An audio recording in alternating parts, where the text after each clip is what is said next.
Hello, you're welcome to Demon TV and our coverage of the DSU elections. This is the first in a series of live streams all throughout this week called Meet the Candidates, where we're giving you the opportunity to get to know your executive officer candidates for the next academic year. I'm Lawrence. I'm Ethan. And we're going to be asking the candidates a series of questions to try and help you get to know them a bit better. So tonight we're kicking off with the academic executive role. Ethan, do you want to introduce our candidates? Yeah, sure. So first off, we have got Tom. We have also got Kushla, Fortune, and Bushra. Hi, guys. Hi, guys. Hey, yeah. Welcome to the stream. So we've got 4 of 7 candidates joining us tonight, and all the candidates were given the opportunity to take part, but we're going to be fielding questions to these guys. So let's kick off with the first question. So we want to ask each of you in turn, why did you decide to stand for the role of academic executive? And can we start with Tom? Oh, actually, let's start with Fortune. Well, I decided to do this role because I would like to just represent the student voice. I believe that, especially during times like this, like a global pandemic, that the students should be taken into more consideration, especially when it comes to their academics, because that's the main reason why we come to uni anyway. So I would like to really be the person to represent the student voice within the student union and provide policies that better favor students. Yeah. Brilliant. Thank you. Tom?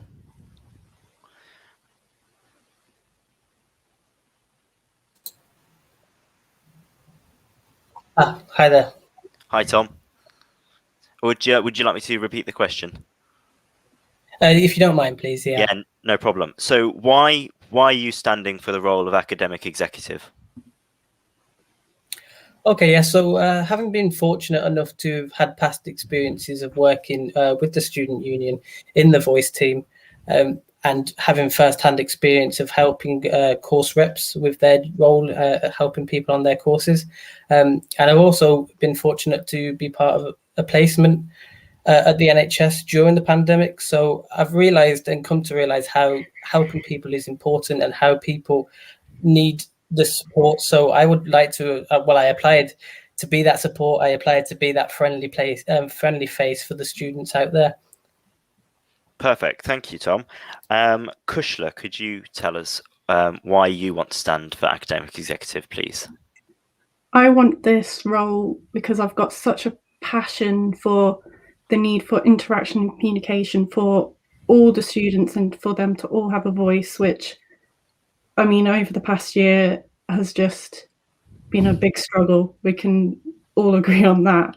So I think there needs to be a good voice for that.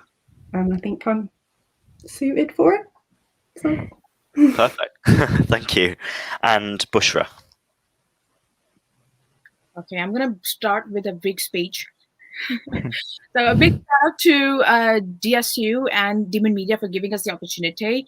Thank you so much, despite having difficulties and knowing that we have COVID in the picture and I have no idea how we're going to promote ourselves. These hostings and these opportunities are a place for us to put forward as a candidate for our role. So thank you so much for giving us this opportunity. I think the reason why I chose academic exec compared to any other role, I have 2 of them. Number one is a couple of months back when we had our second lockdown for Christmas, I got an email from DSU that stated, and one line in that email influenced me a lot. And the line said that we are requesting the government to have a refund for student tuitions.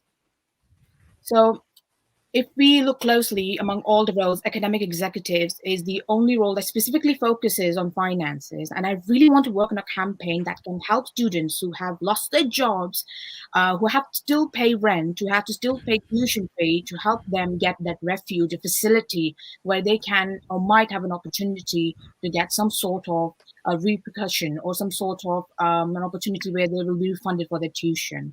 Number two, last year we all know that we were hit by COVID, and COVID made 2020 a year of quiet. That's what I would like to refer to it. This year is all about change, and I think this is the year of change and action.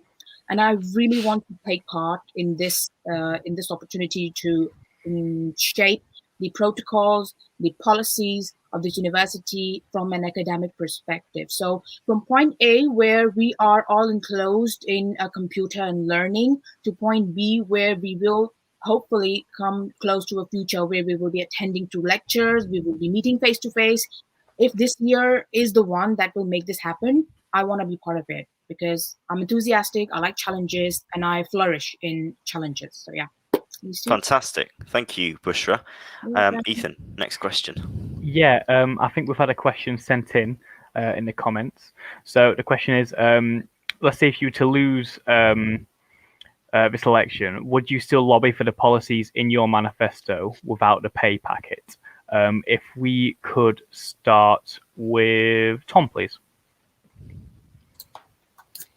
Yeah, of course I would. I mean, it's something that I'm really passionate about, and I wouldn't be sat here in front of you today if I didn't believe in it, and I wouldn't have put it on my manifesto if I didn't think it was achievable.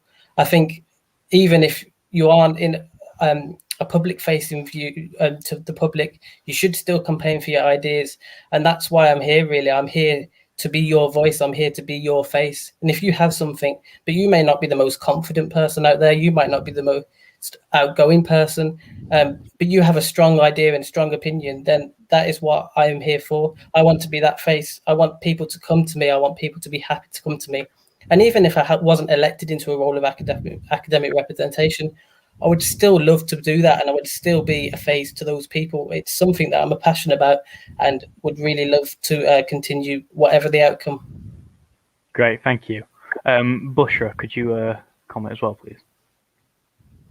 Ooh, I'm number second. Thank you. Yeah, I already did that actually. In 2019, I was elected as the postgraduate officer, as a liberation officer. I worked without a pay. For one whole year, I was managing my studies, and at the same time, I was overcoming the challenges and the aims that I mentioned in my manifesto. Even if I lose the election, as a member of my committee in DSG societies, that is PSG society, I would like to work on everything that I have aimed for, or if not everything, at least one or two things that I have mentioned in my manifesto. And I believe that DSU and GMU is a place of opportunity, and they will definitely support something where students can get their mental, physical, or financial welfare addressed, especially in the time of COVID. So I think, yeah, for sure. Great, thank you. Kushla? Yeah, definitely, because I'm just about to finish my second year at uni, so I've still got a year to go. And I just, these issues I'm facing myself and will probably still be facing in my third year. So of course I want to sort it. I want to help. I want to continue. The pay isn't what's on my mind. It's the challenge, the sorting it out. That's what's important. Great, thank you. And Fortune, please. Yes, I would still lobby for my policies and my manifestos because I believe that the student voice should be represented regardless if you do have a pay or if you don't have a pay. And I do strongly believe that academics is an important role, like an important aspect of a student's life. I believe that regardless of what is being offered to you as a reward, you should still be able to just represent what is right. I am currently the course rep of Accounting and Finance MSc, so it's not really a pay. They don't really pay me there. I just want to represent people's voices because I can just imagine what some students are going through, especially some international students, like some home students. Like you guys can go home and be with your families and everything. Like international students have to like sit in their accommodation rooms alone, just waiting for the lockdown to pass by. and like the government doesn't really like remember us at all. Like it's just like a little demographic of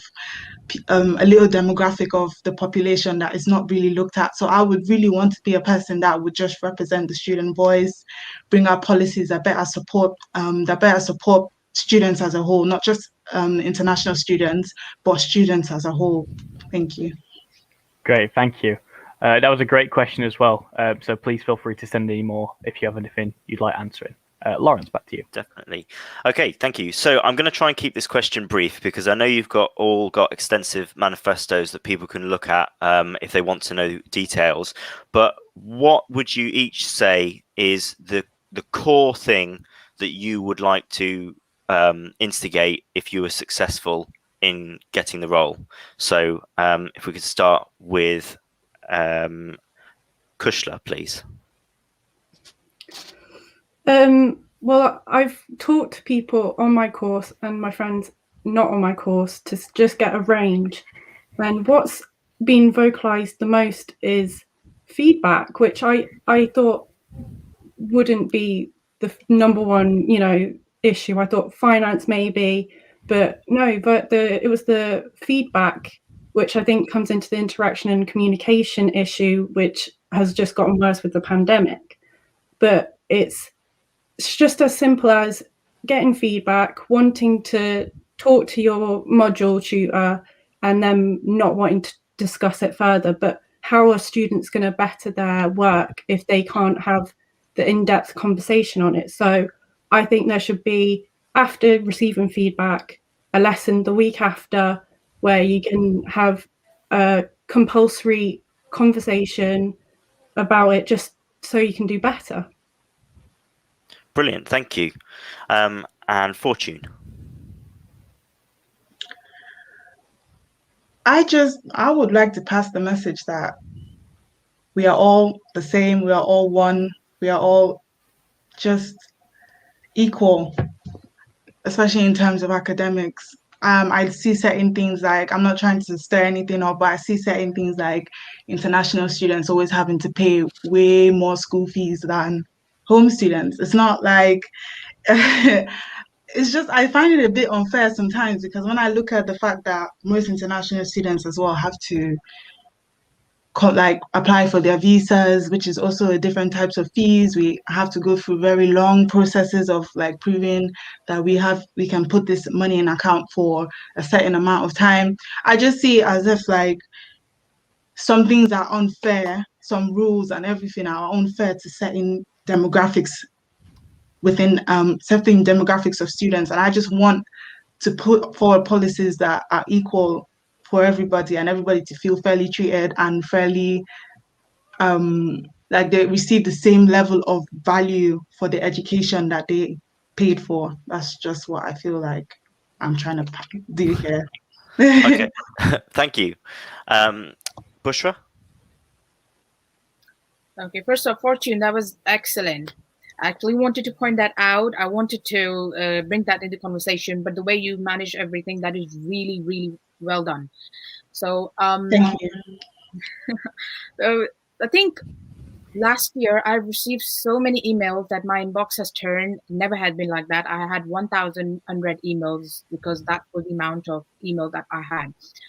My major aim, is to find effective approaching methods from getting responses from students, from hearing their voices. So this Christmas, I received a postcard from the Vice Chancellor and the Head of Research. And I don't know why, but maybe because I've been isolated for such a long time, I saw that cute teddy bear with the Christmas tree next to it, and I felt really happy. I felt special.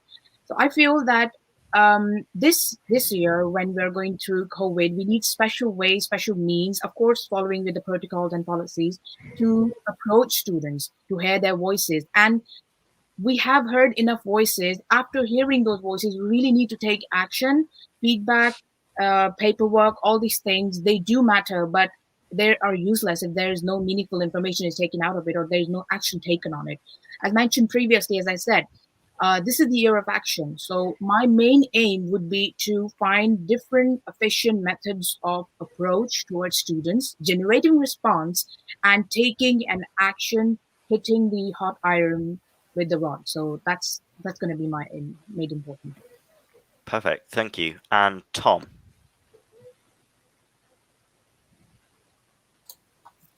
Yeah, I think mine is probably student experience and employability. I mean, everyone comes to university with some sort of idea of what they love, what they enjoy, and where they'd like to go in the future.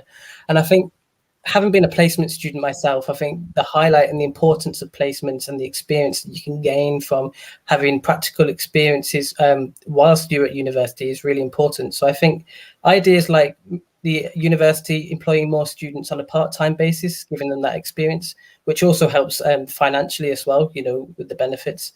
And also building up local links with businesses and things like that, so we can have local talent and bring the talent and keep the talent in Leicester, having links with them so that exclusively DMU students could go to these places, have little internships, have placements, and build up that experience. And also a final idea I had was having extracurricular sort of courses that were accredited, so you'd have a certificate at the end of it.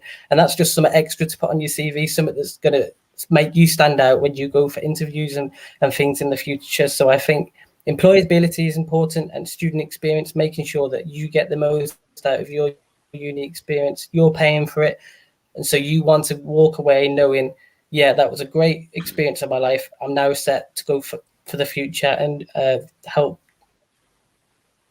like better myself. Perfect. Thank you, Tom. Cheers. Cool.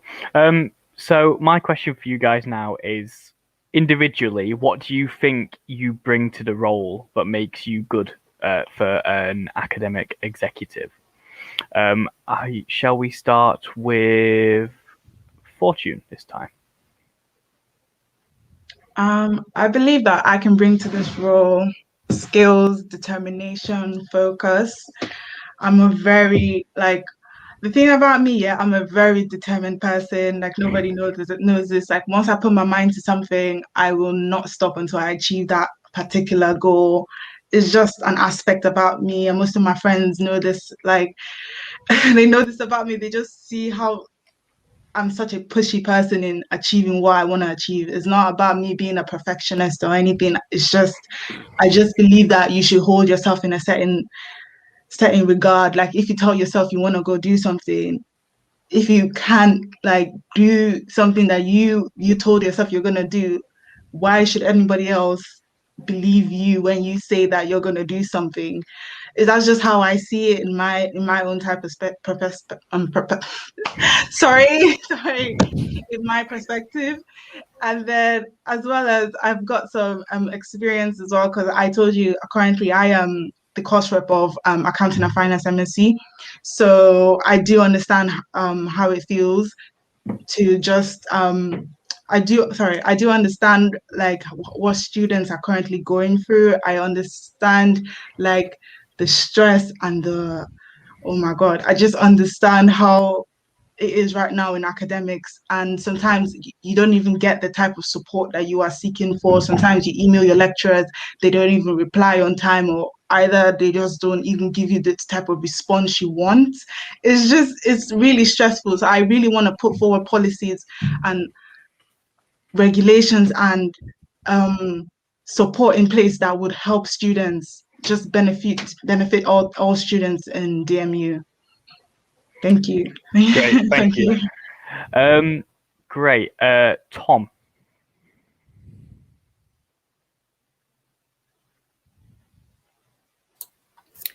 I've always considered myself as a friendly, approachable person, and I think I'd like that to reflect in this role, really. I want this to be not just about me. I want this to be about all the students at the university. I want everyone to get involved and share their opinions. And I think that's really important.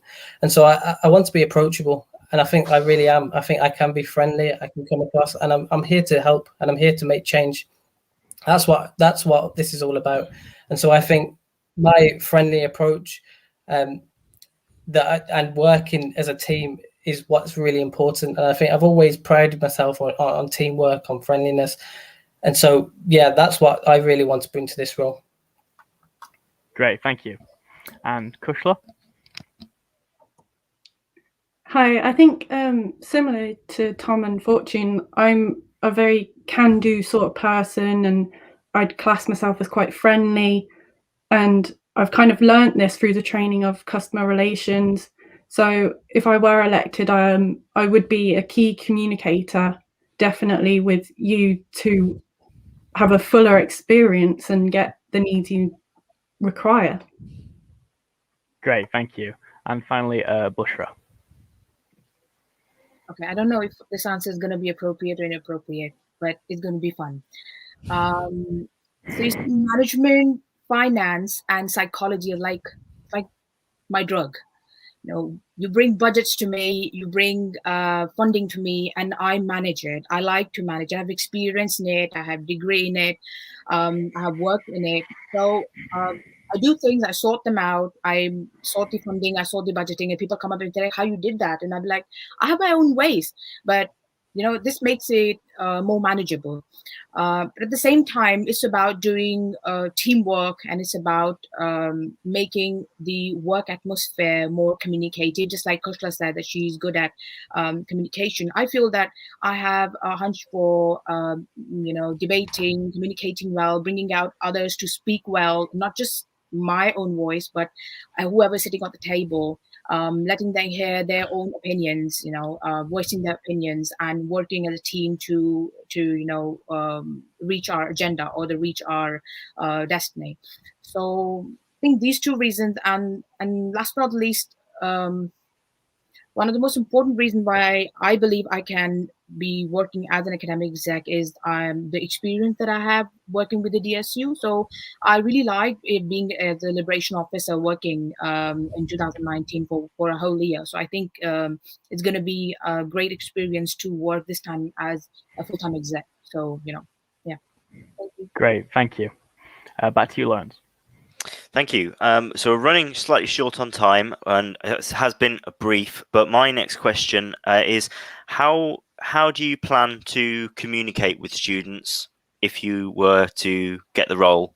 And do you think that there's ways to improve communication, or how would you plan to communicate with the people you represent? And let's start with Tom.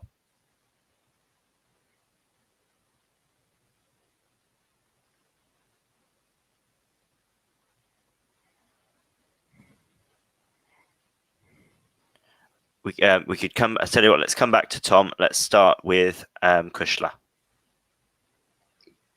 Well, I'd communicate in whatever way is suited to the student. So whether it be, like this online, hoping that maybe by next year the pandemic will be over, hopefully, in person, in the food court, like even walk into your own lecture, whatever suited to them. Because that's the whole part, like that's a big part of this role, is that we're meant to have 12 hours or more communication with students a month. So, whatever's suited to the student, it's for them. So Brilliant. Okay, thank you. Bushra.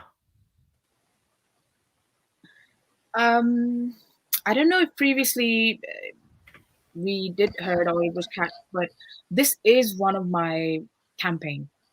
This agenda to find out how to communicate conveniently, effectively, and efficiently with the students is one of my campaigns. Knowing that we are every week getting new policy, new protocol, new laws, and distinct methods, how to deal with those policies, how to absorb those policies in our method and proceed. That is one of my campaigns. Maybe during the pandemic, I really don't like emails. So maybe postcards, maybe face to face, maybe through an online stream system like this one, me being online asking in private room.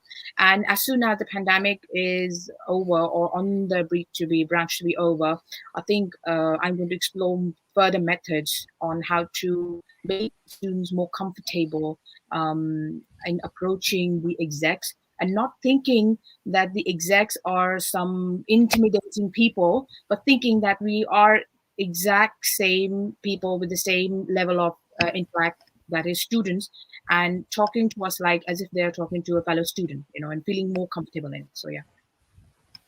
Okay, thank you. Tom, have we got Tom?